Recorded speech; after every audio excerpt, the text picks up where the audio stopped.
So right now, we're about to have the volleyball tournament between the staff and the students. So about to beat these students. Tell them what up. Yeah, boy. TK, where's Mr. T?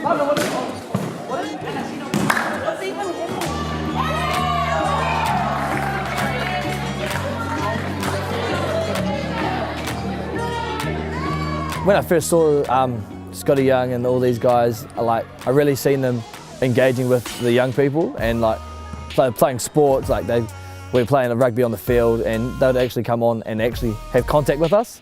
And that there was oh man, these guys are young, cool. Man, this is epic, cool. And I got involved with Maddie Stevenson, Scotty Young, quite early on in my years at Linwood Intermediate. They really made us feel real welcome. I think it was about age 14 where I started attending youth groups regularly.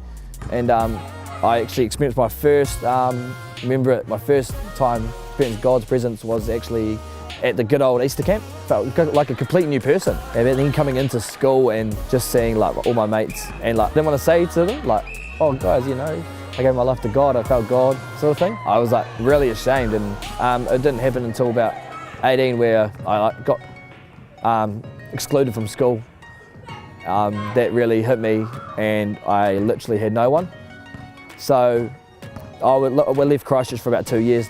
Tamo is my best friend. I didn't talk to him for 2.5 years. I really got a message out of the blue saying, hey man, what are you up to this weekend? Oh, nothing, I'm out in Kaipoi if you didn't know. I connected with Tama and he said, hey man, do you want to come along to church?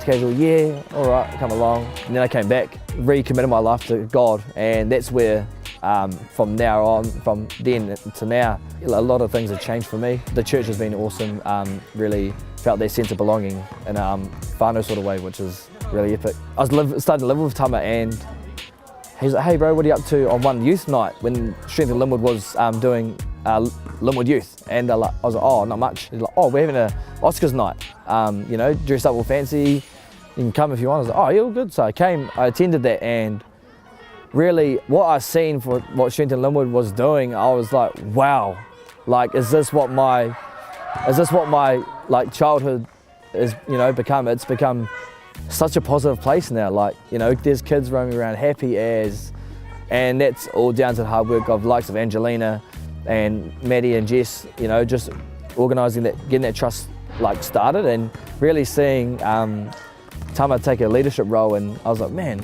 this is cool. And he's like, oh, talk to Charlotte McGregor about getting involved in, just doing voluntary sort of stuff.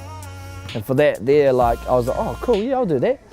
And I really enjoyed working alongside these kids of Linwood, and just seeing a lot of myself in the young men as well. I felt God had a calling on me to get really involved in youth work, and it was just for me to, just really get touched back with my community. And I guess that's just made me have a bigger heart for what Strength in Linwood Youth Trust does. We've got a great calling upon the Linwood community, which is a local mission, and I really have so much hope for the future of the Linwood community. They're actually leaders in their own way, and that just makes me want to do the best I can do as a youth worker and as a mentor for these young men and young women.